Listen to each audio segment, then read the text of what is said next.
Okay, I want to talk about the EU and the EU referendum. I've done this once as a bit of a warm-up, really. It's an off-the-cuff video, but I just wanted to go through it all once to see if I could get some kind of structure to it. This was something that I said I wasn't going to talk about. In fact, several people have said to me, "Are you going to talk about this?" And I've been quite determined, no, I'm not going to talk about it, because although it might not seem like I have a kind of minimal standard of ignorance below which I don't comment on things, actually I do. And for me, I kind of fell below this level. But seeing that on Twitter and on Facebook and on YouTube, seemingly that hasn't stopped anybody else from discussing these issues, I thought, what the fuck? Why don't I outline my position? Albeit it's a little bit of a fence city position. So I'll get criticised for it being a fence city position. But then again, if I don't comment on it, I'll be criticised for ignoring or avoiding a subject that everybody else is talking about because it's a contentious subject. Let me just outline right from the word go. I'm in the Remain camp, okay? But I'm not a hard and fast Remain. Certainly not so much that I'd want to go out there campaigning for Remain. And you'll see as I get towards this video, because the last thing that I'm going to talk about are my frustrations, is the bits that the bone of contention that I have with the EU. So that'll be the last thing that I talk about. Before I say that, what I will say is that there's been a lot of talk about a paucity of information with regard to this. And a lot of the blame has been laid at the feet of politicians and of experts and economists, especially with regards to this. And I don't think you can blame them for this, right? But one thing you can't blame the politicians, because politicians are doing what politicians do, which is what politicians are trained to do, which is what politicians are expected to do, which is to pick a side, and then you only make the arguments for that side, and you make the strongest damned case that you can. You act like a legal advocate for that side. You don't make the case for the opposition. So of course politicians are going to hard sell. Even if they've been wavering which way to go to, once they've picked a side, they will go 100% down the line with that side, and that is just the way the political game works. With regards to economists and experts, they can only tell you what they know, right? And this is a somewhat unprecedented set of circumstances, so that they can only make their predictions. And one thing we know about economists is that even in situations, because of the chaotic nature in which macroeconomics works, that even in situations that have cropped up again and again and again and again, such as economic cycles, they can still only make fairly rough predictions. And every now and again an event happens that takes their predictions, screws them into a fucking ball and lobs them in the bin. Right, so you have to take it all with a pinch of salt, and of course economists never agree anyway. But what you can say with regards to this is that the great bulk of economists seem to think that, in their opinion, their considered opinion, that leaving the EU will be economically a bad move to do. Now, one thing that I don't like about the Brexit side is that every time an economist says this, whether it's Mark Carney, the government, the Bank of England, or whether it's the CBI commenting the other day, is that they always say, oh, well, they're in the pocket of the EU. Every fucker who says something along these lines, well, they're just another one that's in the pocket of the EU, in the pocket of David Cameron. And really, that's a kind of silly thing to say. That's not you can't work along those lines, I don't think. But what I will say with regard to just before I get involved in why I'm for, why I'm against, or why I would be against, what leaves me still close to not totally decided, is that I don't think there's a right or wrong here, right? This isn't one of these situations, and I've argued this on Facebook with a couple of people, which is I don't think there's a right way to vote or a wrong way to vote, because what I think is that there are reasons why you would vote both ways. Justifiable, understandable reasons that I sympathise with. But having said that, there are still shit reasons, right? That doesn't mean that there aren't shit reasons for voting either way. And many people discuss what to me appear to be shit reasons for voting each way. So, right, what is my position with regard to this? Look, let me just lay thing on the line and say that I am a conservative at heart, and I don't mean a conservative in terms of a Tory voter, although I've sometimes voted Conservative, I've sometimes voted Labour. I'm politically pretty central, which is why I've voted for both parties over the years. But I mean Conservative with a small c, by which I mean that if I'm not convinced that something desperately needs fixing, then I'll tend to play it safe, right? I tend to be a little bit risk averse with these things. And if something seems to have generally worked quite well, and I'll explain what I mean in terms of the EU with that in a minute, because I don't necessarily mean works well, I mean something a little bit different, then I'll tend to stick with it. So with regard, for example, I made a video on the monarchy and explained my pro-monarchist position. That's an example of my conservatism in this respect, in that what I see is that for several centuries we have a system, a constitutional monarchy, that has given us democratic stability and has worked pretty damn well. Now, there may be ideological reasons why you would want to be a Republican, and I accept that people make that argument and have that argument. And if we were starting from scratch, as I said in that video, there is no way in a million years that I would suggest to a country, if they're just starting a nation state, to say, hey, you ought to have an unelected head of state that gets that status through birthright. Of course I wouldn't. But we have a system in situ there that has worked really well, and I'm not prepared to break that just for some trivial ideological gain, which is as I see it. It ticks a little ideological box, but why take a fucking risk on a system which might be highly unstable, as the French republics have been, and which many republics have been, purely to tick that little ideological box? That seems absolutely ridiculous. And that's kind of where I am with the EU. Now, I'm not saying that the EU has functioned well. In many ways, it's functioned absolutely fucking terribly on a whole number of ways.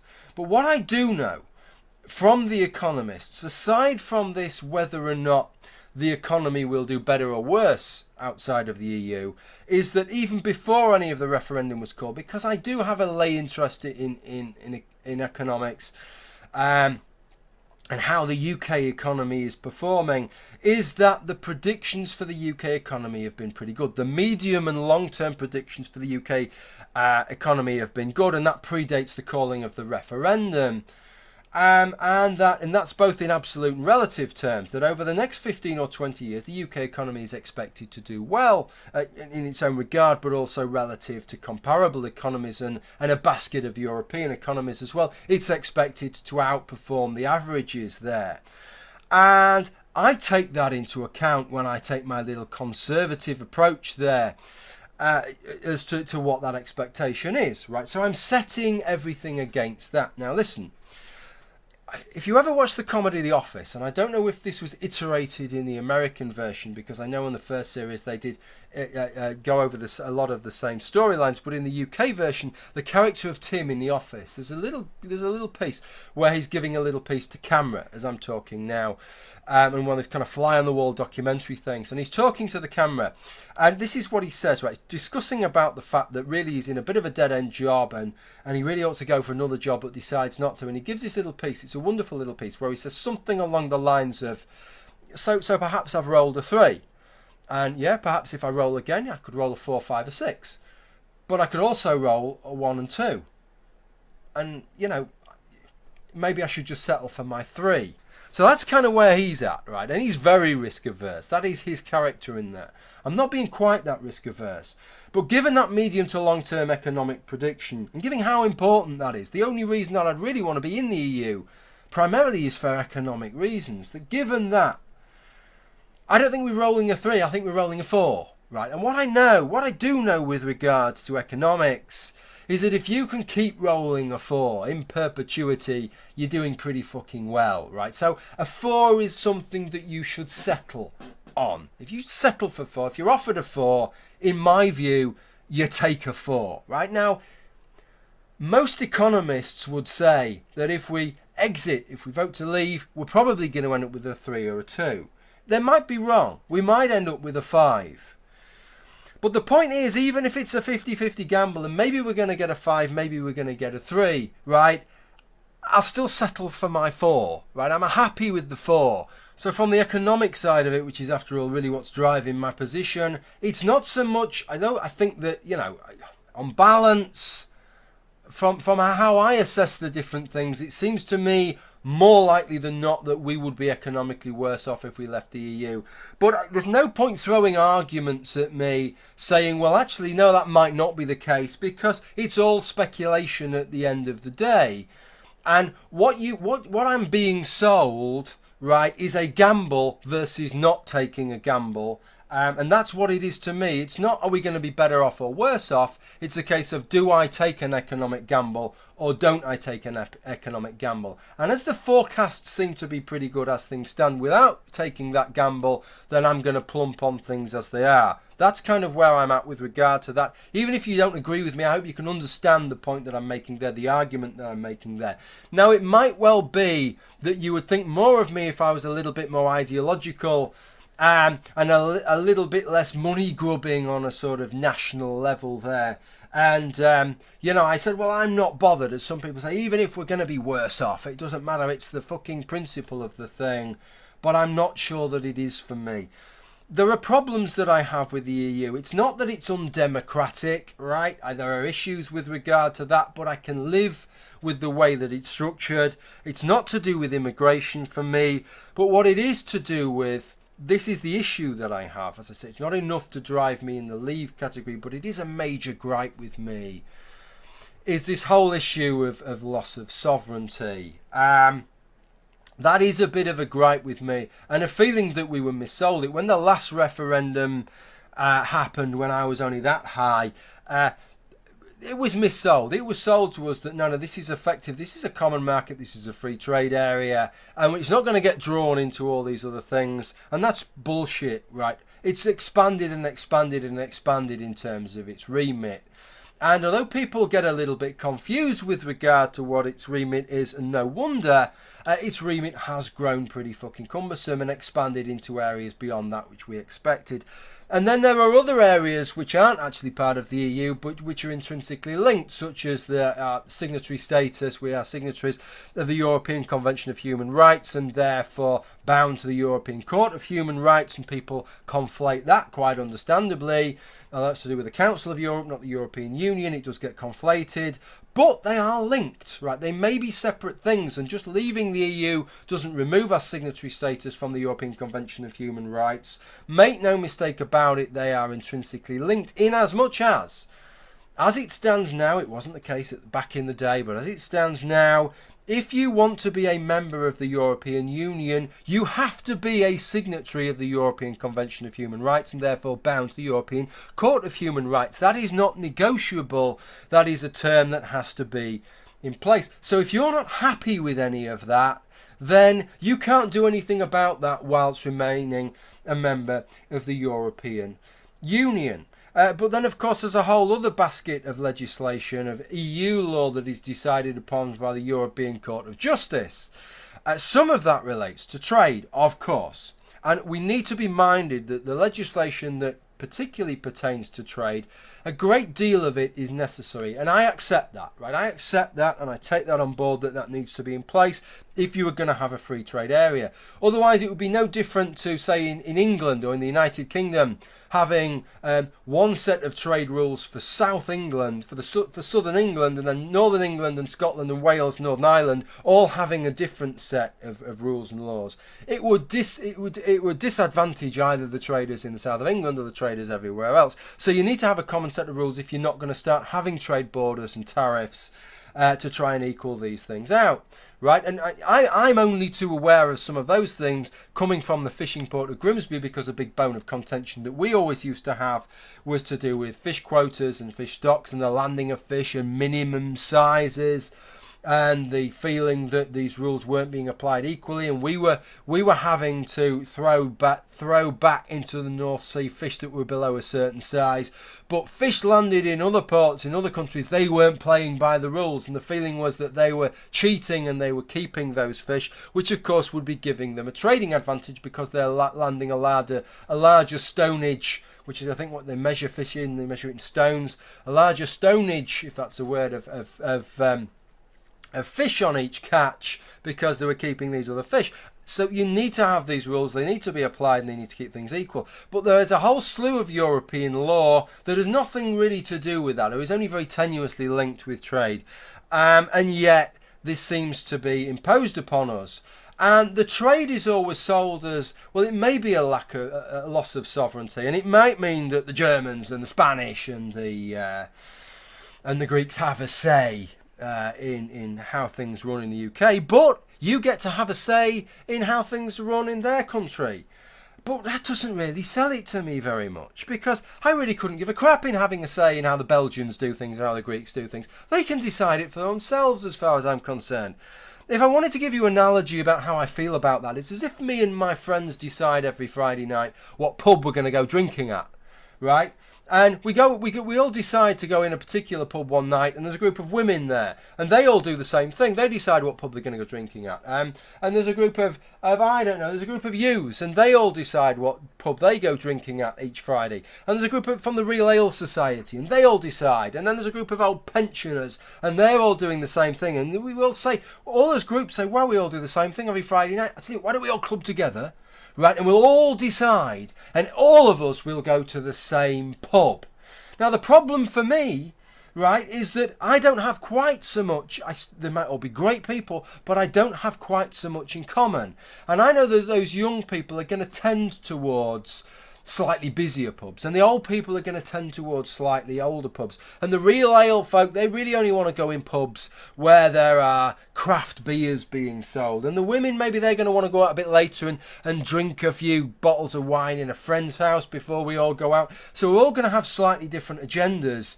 And what I know is, as a result of this, that I'm probably going to end up going to pubs that I don't like a little bit more than I would do. And certainly as a group, sometimes we'll be hostage to the desires of some of these other groups. Now, you can say to me, yeah, but Jim, now your group gets to have a say on where the Real Ale Society drink, and where the pensioners drink, and where the youngsters drink. And all I can say to that is, whoopee fuck. Right? I'm not bothered.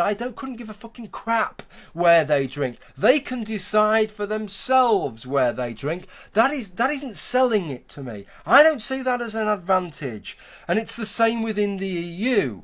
Right? Certainly with regard to these trade laws. And of course, let's have treaties and stuff like that with regard to things like the environment. But that doesn't need to be tied in with regard to a free trade area and with regard to being a membership of the EU, does it? They can be negotiated separately. But with regard to everything else, the Belgians are adults, apart from those that are under 18, but Belgians that are adults, and I'm quite sure that they are more than capable of deciding for themselves what laws and rules will best suit the people of Belgium. I'm sure they're better able to do that than I am, having never been to Belgium in my entire fucking life. And I'm quite sure that people in Greece, right, they're great at working out what laws they'd like to apply to them, but they're probably not so good at knowing what laws the British people would like to apply to them. So all this kind of social side of the EU, as far as I'm concerned, you can take it and ram it as far up your arse as it will possibly fit,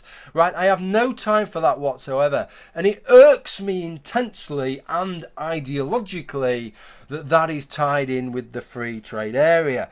And maybe if I was a better person, the higher-minded individual, feeling as I do about that, right, that I would set that over and above the economic argument. But I'm not a better person, and I'm a little bit risk averse when it comes to things like this. So I side with the economic argument. That's where I'm at with that. I think now. There is another little spanner in the works. Another reason to dislike me, if you like, because some people get very, very hot on the collar when it comes to voting. It is not beyond the realms of possibility that I don't vote. Don't vote, you've had your right to vote, fucking hell. You know, you're duty bound to go in there and vote. I think sometimes, if when it comes to the day, if you're at a point where you think, do you know what, I'm only one rousing speech away from voting or for the other side, I think there comes a time where you maybe have to be honest with yourself and say, all I'm contributing by voting here is white noise. And there are people that feel much more strongly about this on both sides. And maybe they're the people that really feel part of this, that need to be making the decision. Not the floating twats in the middle that can't really make their minds up until the last minute. So it's not impossible that I won't decide not to vote. That's the third option. I think I'll end up voting Remain. Remains to be seen. But anyway, be interesting to see what happens. As I said in Facebook the other day, even though I'd like a Remain, if I had a time machine, I'd love to see what the government does if they vote leave? Right? Will they, dare they, given that both parties would be in kind of cahoots with it, dare they try and do the kind of things that the Irish did and things like this when they've had referendums over signing treaties regarding to the EU, where they then disregard the vote and say, well, when the British people have said leave, what they really want us to do, what they're really saying to us is they're not happy with the agreement that they have. They don't really want us to leave, they want us to renegotiate. Will they have the bollocks to try and pull that one, or will they enact the actual vote in the way that they say they do? As I say, if I had a time machine, even though I'd side with Remain, I'd love to see how that panned out. Okay, if you've watched this far, thank you for watching. It's been a bit of a long one, I know. Bye for now.